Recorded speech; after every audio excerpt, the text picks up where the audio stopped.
What is up? What is up? What is up, everybody? It's your boy, Steve, with Show Me Reptiles. I'm kind of excited about tonight's show. I've got a close friend of mine, Chris. I've known Chris for I'm not even sure how many years now. I'm sure many of you already know him. For those that don't, let's go ahead and run his intro real quick, and let's get to know Chris and Snakenstein Reptiles.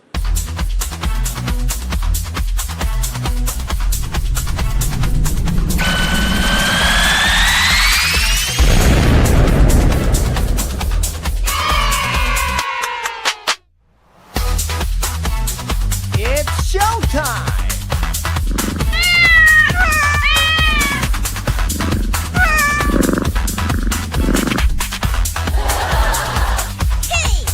Oh yeah.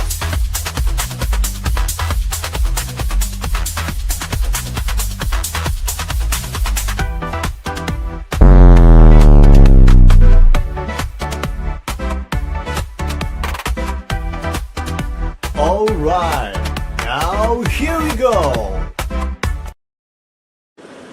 Okay, we got to bring him out now.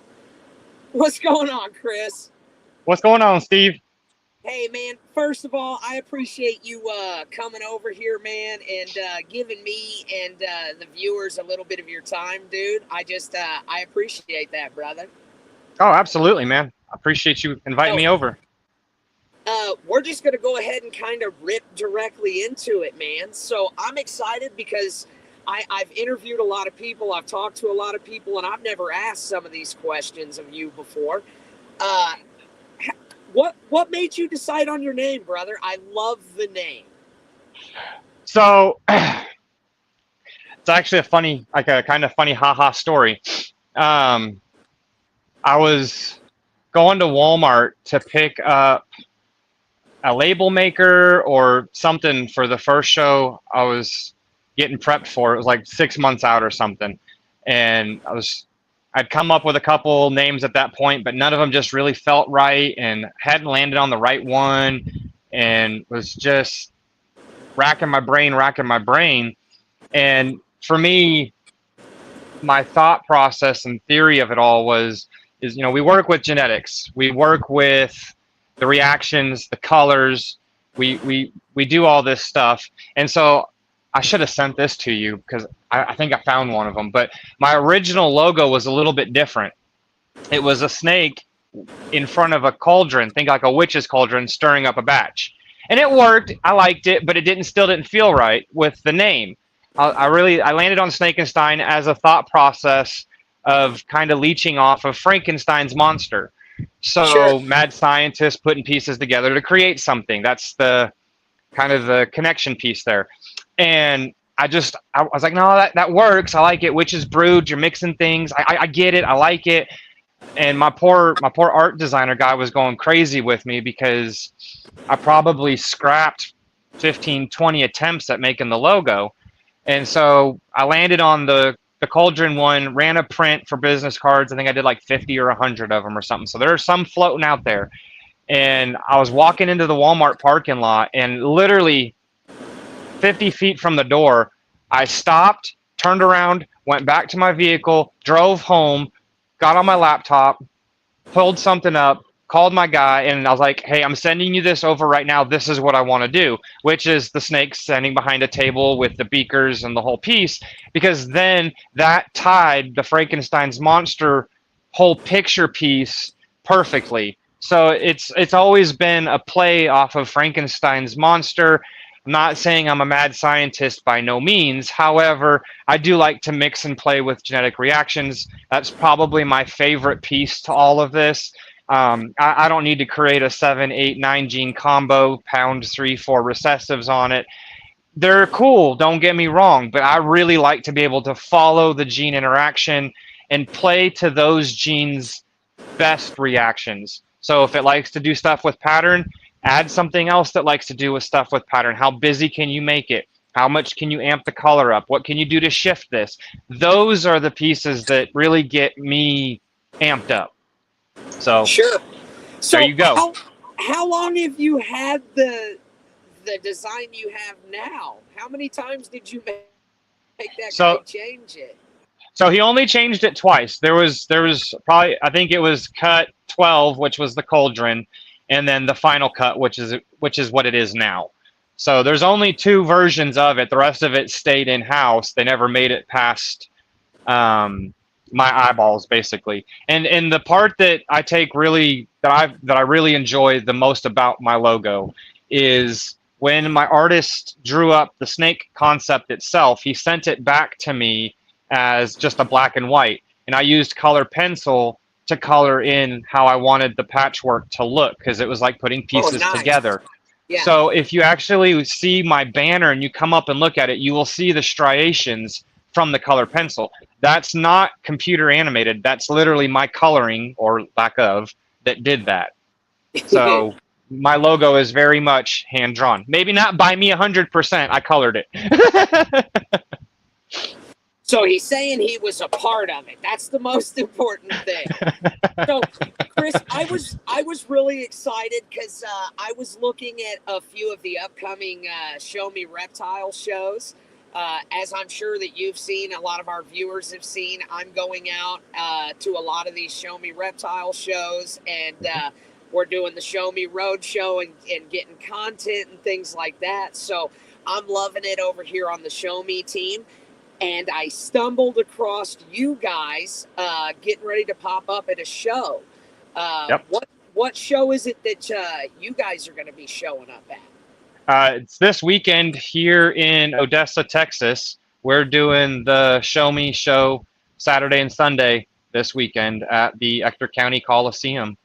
And it's been, I think we're going into the second year for this show, and it's been rock solid. The people out here just absolutely eat it up, and we've got an absolutely fantastic group of breeders that vend at this show, and the education that they put out is just incredible. There's not a ton of us, but there's just enough to where we can handle the people that come up and ask the questions or want to know about this, that, and the other. And we have a really solid variety of species, so you can see all kinds of crazy, unique animals, which just helps the experience be that much more entertaining, so to speak. Yeah, and that's the whole thing that we tell everybody, and you just said it. I mean, you stole it right out of my mouth, dude. So it's not just coming to a reptile show. It's not just looking at the animals. It's not just buying the animals. It's a whole experience. Mm-hmm. Like you said, the educational side of stuff, the things that the coordinators do, we really do try to go out of our way to help the vendors. When people are coming in and out, I know you guys as the vendors, you're in there on the grind. So you can't really see a lot of what's going on at the front door, but everybody is greeted with a smile. And when they leave, they're invited back in. People are excited. Mm-hmm. Some of the shows that I go to, unfortunately, when you go out the door, they're sitting behind the table, looking another direction. It's just kind of a come and go. It's an experience. Mm-hmm. Over here. How long have you been vending with Show Me, Chris? Let me make sure I don't mess this up. What? I think I was one of the originals to jump in to do the Odessa because there wasn't enough Show Me shows close enough. Texas is too dang big, and there wasn't many, because I did El Paso as well, but I think that was after Odessa. So just over 2 years. I've been with them in Odessa since they started Odessa. I have not missed an Odessa show yet. Now, how far is that for you to travel to get to Odessa? Is that close to you? It's a 9-minute drive if I hit both lights. Oh, okay. Are you doing any of the other Show Me shows in Texas or in the neighboring states? I had done the El Paso show, and then they had to put a hold on that one due to venue issues. and then they found a new venue, but they did it graduation week this year, and I wasn't able to go to that. So I'm hoping that they try it again, because that was a really fun show too, and I would love, love, love, love to go back to El Paso. It reminded me a lot of the Odessa show. Not a ton of vendors, but not necessarily not a lot of vendors, but there was a lot of variation and variety of the vendors. So it just made it for just an awesome show. There's another one, I'm dropping a blank on it, that is in Texas as well. They just just started, I think, last year. It's just the date always conflicts with either a work schedule or another show. So that's the hard part, is trying to line them up to where they fit multiple different schedules. Right. And like you said, with as big as Texas is, the next question is, it might be total lunacy, because I don't know what the drive distance is, but I do know that we just opened up a show that we're going to be pushing out in New Mexico. I'm closer to New Mexico than I am Central Texas. Wow. Okay.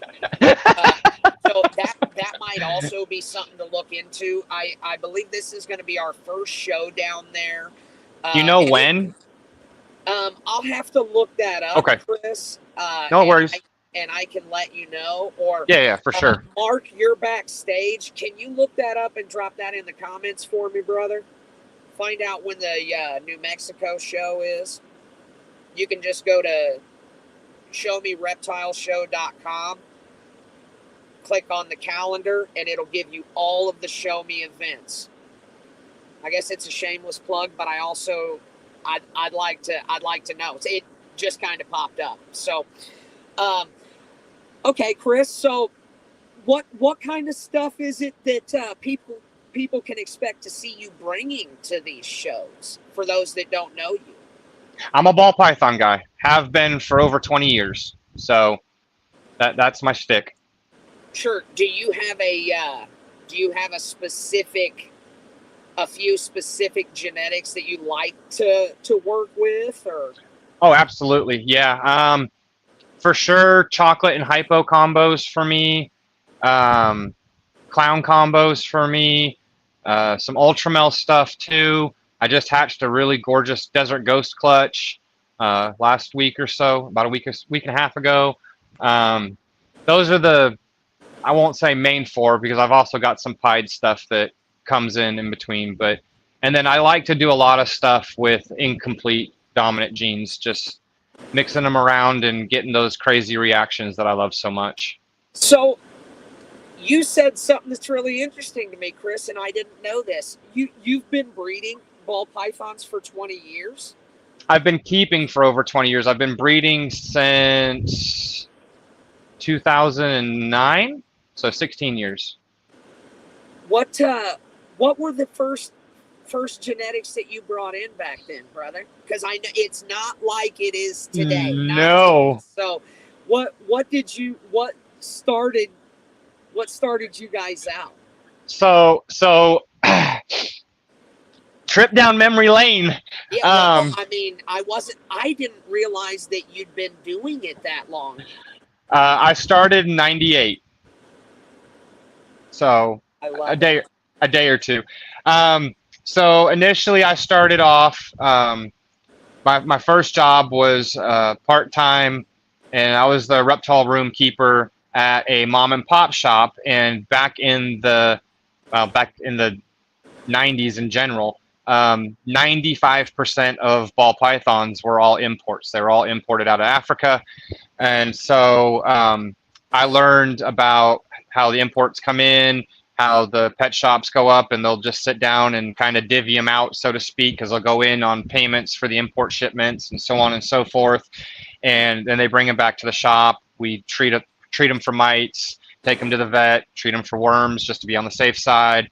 And it was 2 to 3 months of treatment before they could really hit the shelf, so to speak. Obviously, if there's any feeding problems or anything like that, that's a different story. But we had what I would refer to as a quarantine room. We had several of them. One of them was for snakes, one was for lizards, and then one was for miscellaneous reptiles that came in, turtles or things of that nature. So, any rate, I was already starting to fall in love with snakes at this time frame, 1998, and I was really pushing. But I'll fast forward a bit.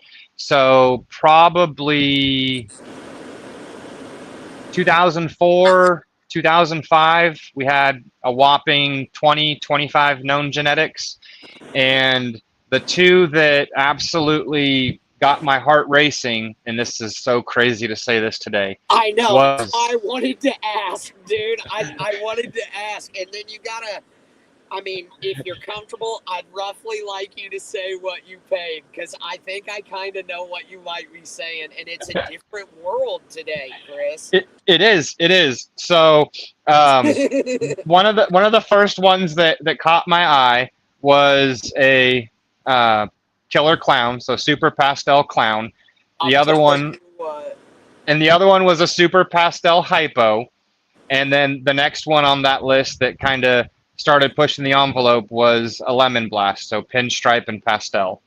So, and that would be like 04 to 06 range, because that was just a really busy time frame in my life, and so I can't specifically remember the exact details then, but I knew that the super pastel clown was going to be something that at the time in my life I was like, that's a pipe dream. It was an inquire for price piece. So yeah, I ended up with a pastel het hypo is what I ended up with. And that was powerful. Yeah, that was, and I had to wait 6 months to get one. I had to get put on a list, and I had to wait 6 months. Who'd you get it from? Do you remember? Oh, man. No, I'm drawing a blank on that, but I can look it up after we get done, and I can message you. I want to say, because it was a website.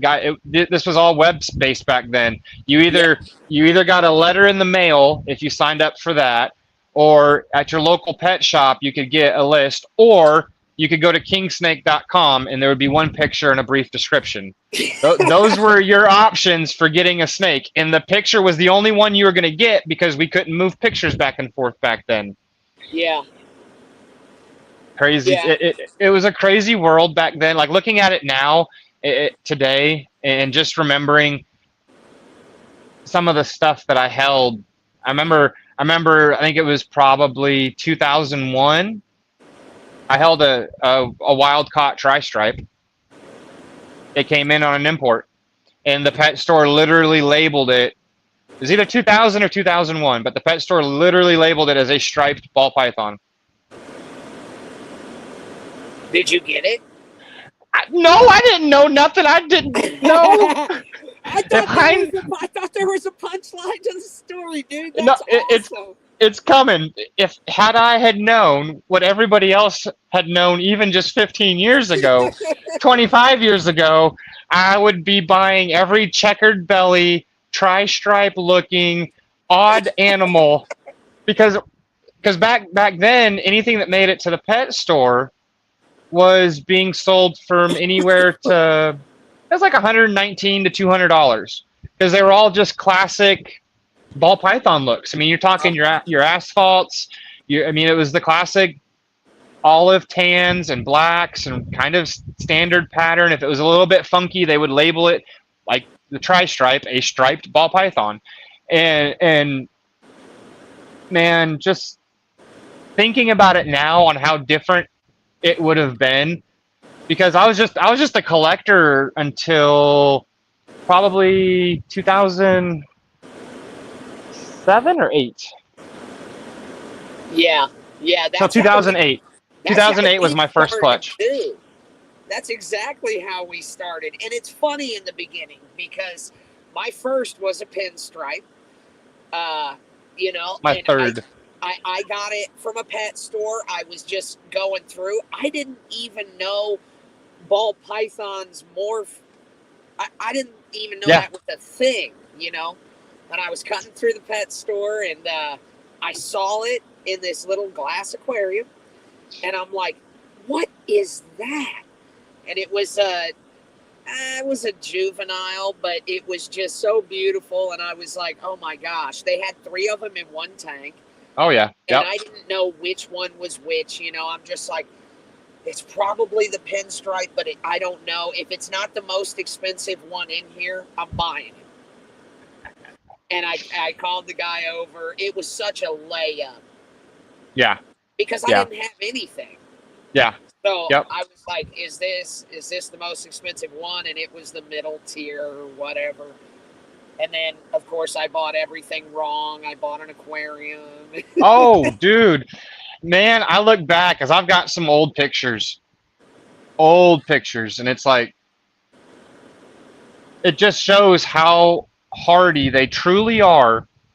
And like, if you can get close to halfway there, you'll do okay. You really have to have no humidity and no heat, or a 7-foot by 4-foot enclosure for 150 gram baby. You really have to be on the outskirts of the threshold, so to speak, for them to not do okay. They might take 7 years to become an adult, but it's like they'll be okay. It's the evolution, man. I've talked about this many times with people.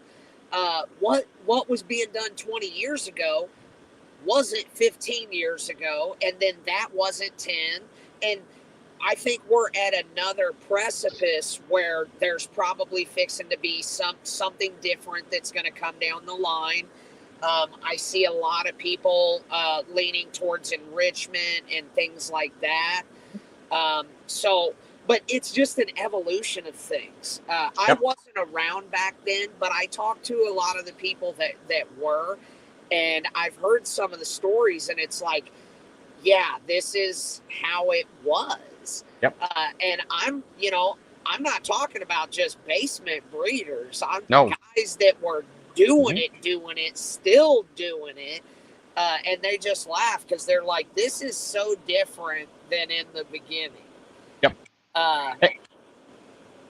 And just for a perspective point, Steve, my oldest ball python is 27 years old. Yeah. And that's awesome. She's my baby. That's awesome. How many times have you bred that snake? She has either 4 or 5 clutches. Yeah, right on. Yep. And what is she? She's my ambush gene she was an import that proved out to be genetic. Nice. Yeah, so she's just a little dinker project that I work on the side and have fun with. I've got a fire ambush het clown to a clown. She's due to ovulate in sometime in the next week or two. Now, so have you had her for that long? Yep. Yeah. I got her when she cleared quarantine. So she was probably 4 months old, 5 months old. But I was taking care of her for the 3 months while she was in quarantine. I love it. So do you have any projects that you're really leaning towards? I mean, I know that I don't want you to give up any secrets or whatever, but I don't have any. Is at this point, is there anything that you're like, oh my gosh, I'm still wanting to make this or Oh yeah. So, and this is going to be kind of a long story. Sorry, it's just the way I do things for when I answer. So back in 2020-ish, I made the decision that I wanted to shoot for puma clowns, so yellow belly, spark, and clown, and I wanted to work towards having those and make that make a foundation to be able to have that as a project piece. And I purchased a pastel spark het clown female from a really good breeder, and fast forward a couple years, take son back to mom so I could make some super sparks. That way I could have some super spark, possibly super spark clowns to then run it back and forth with, and lo and behold, I hit ivories. So mom obviously was not spark, she was yellow belly. Turns out that He did the no-no thing that so many people tried to do, which was be able to ID yellow belly and spark. And like I said, no hard feelings. It just kind of derailed that project for a minute. I'm still shooting for it. Just I had to start over. But I'd already laid some foundation with some fire yellow belly, het clowns, various combos of all that stuff. So last year, I went a different direction with those animals, and I went with mahogany vanilla fire clowns. So I made mahogany cream clowns. One of them possibly has yellow belly, and they turned out phenomenal, absolutely killer. So one of the other females I'm waiting on ovulating right now, or she's close to it if she's not, is a fire leopard clown, and she saw my vanilla mahogany het clown. So if I can hit the all-gener mahogany vanilla fire leopard clown, I will be tickled. Or any variation of anything in there will just be fantastic, because it'll just be a huge stepping stone forward for that project. Well, and that's interesting, man. The mahogany in there with the leopard. That's interesting. That's interesting. Something that, this is an older genetic, but it just so happened to be I had a big female that had disco in her, and I ran some of that stuff. I never ran disco. Stuff popped out looking confusion. It just made me think of it because leopard was in the pairing, and the ones that really blew out were the ones that hit leopard and just wild stuff. Leopard is like Spot Nose is in clown in the vanilla fire complex. Leopard does what it really blows out those genes. They really pop in that, and you start stacking those ALS guys together. Yeah, because that's the next piece. Is I've already got disco stuff going, so that way I'm not backed into a wall having to worry about making white snakes. I can then take some of those said animals to the disco stuff and either make disco inferno mahogany leopards clowns or disco vanilla mahogany leopard clown stuff. Like, yeah, that sounds intense. I love it. I love it, and that's the type, that's the type of stuff we do over here. And a lot of times I'm gonna do this, and that's why I asked you, do you still get excited? And obviously you do. It's all over your face. But if it's not exciting me anymore, I don't want to do it, because I am hands down my best customer, dude. I just want to see what's going to come out of it. And I'm serious, No, it reminded me of something I'll say when you get done. Because a lot of the stuff we have, we've really stacked up a really monster collection. We've got some really great stuff from individual people. I need to get one from you, by the way.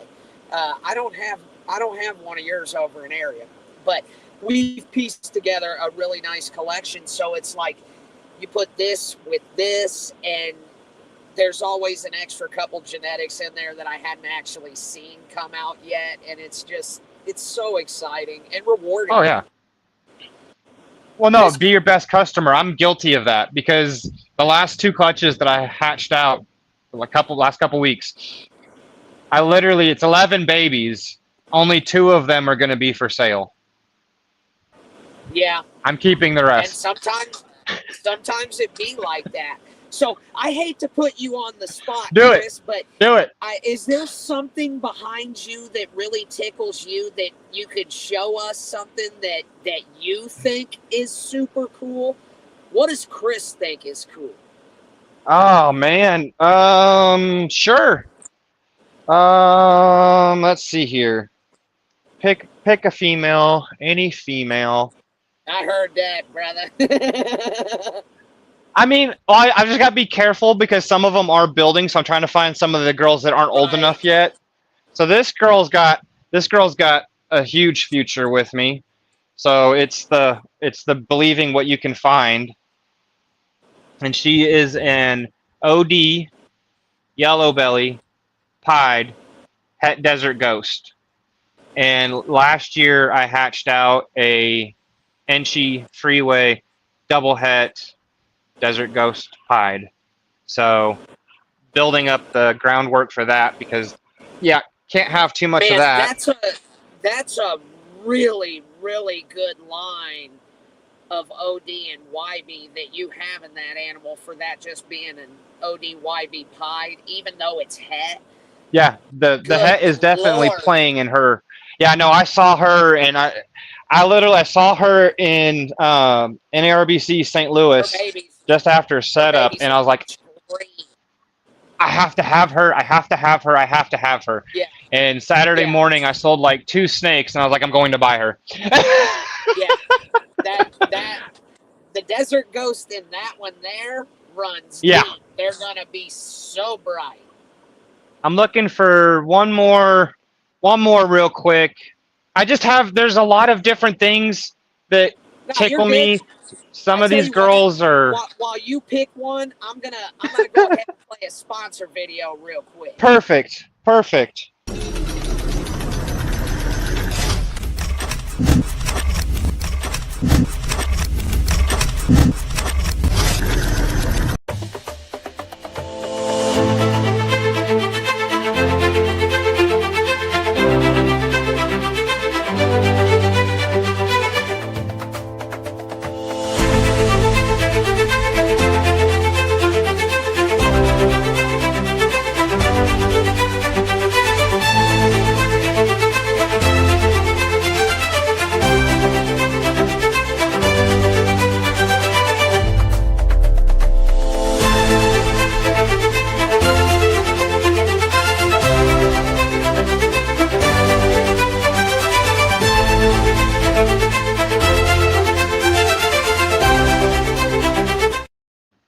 All right, I saw you. Let's see what you got here, Chris. All right. Well, since you brought up pinstripe, that was my 3rd acquisition into the early years, so it runs deep in my blood. I love pinstripe. You can throw the kitchen sink at it, and it still will somewhat be there. So this girl is being a good ball python and demonstrating the name. She's a little bit. Stripe, pinstripe. No, she's only incomplete dominant genes. She has no recessive in her. So she is a mouthful. This came from a project gene that I'm working with. She's a pinstripe, black pastel, Mojave, Cypress, and then my project gene, which is clockwork. Gotcha. Yeah, so, and there might be one more unknown floating gene in the original project pairing that kind of spilled out incorrectly over the years that I'm still trying to isolate. But for right now, that's what I'm comfortable on because she's a shade different than her mother, which is the 5 genes. Well, you know what I love about that? You said that was the 3rd animal you guys brought in. It was the 1st animal I brought in. There's a lot of breeders that steer away from it. I like it, and I lean into it. I have some exceptional pinstripe stuff, just super stacked up. And that, like I said, that's them pet projects that, honestly, I don't really share. It's for me and the first lady, and there it is. Well, and my business partner, he always ends up sliding in and shaking that holdback rack. He's probably doing it right now while I'm in my car. But Chris, do you have anything that you would like to tell our viewers, or anything that I didn't ask you? Well, I mean, we touched on it briefly. Breed for yourself. It's more fun when the eggs are hatching and you have an attachment to it. Like, even if you only see the one combo, or you only get one female or one male, or even if the odds are a little tough and you missed on a gene or whatever, if you're doing it for yourself first, your excitement level will carry when you start talking about that project, those animals, and that excitement level is contagious. And other people will get excited about it, and they'll want to at very least ask you about it or talk to you about it. And beauty will always be in the eye of the beholder, So if you can be excited about it and share why you're excited, whether it's the color, it's the pattern, it's the combination, it's whatever, it has that you attach to that person. They get excited to have that conversation with you and to be engaged. Even if they're not currently a buyer, that's fine. You have somebody that's going to talk to you about it, and that excitement then carries. Absolutely. So breed what you like, because if you are going out and you're going to be vending a show, that comes out when you're talking about your animals, guys. And that's the best advice that you can give anybody. Choose what genetic you like and then just work it, because every genetic can be special. Find the other ones that unlock the key. Yep. So, Chris, that's all I've got for you, brother. Much love. I appreciate you so much. And for everybody else, I'm going to put it up here one more time. We've got the Odessa, Texas show. You'll be able to see Chris out there. Just let me find it. You'll be able to see Chris out there at the show. You know, like he said, it's a 2-day banger this weekend, the 26th and 27th, 10 to 3:30 for general public. Man, if you're wanting to sneak in and get something super sick from Chris, 9 a.m. starts VIP for everybody. VIP gets you in for both days, so don't sleep on the VIP, guys. It's the only way the general goes into a show. And like I said, you want to be there early so that you can make sure to get that animal before it's not there and you didn't see it. So, Chris, I appreciate you, brother. Don't know if I'll be down in Odessa, but if I am, I'm going to run over to your table and I'm taking my shirt off, brother. Sounds like a plan, my friend. All right, man. Hey, thanks, Chris. We'll see you the next time around. All right, man. Awesome guy. Hopefully everybody enjoyed that. I definitely had a good time. And like I said, guys, Odessa, Texas out there, get out there. You heard it directly from Chris. Snakenstein, guys, don't sleep on it. All right, much love, everybody, and we will see you next week. Peace. I'm out.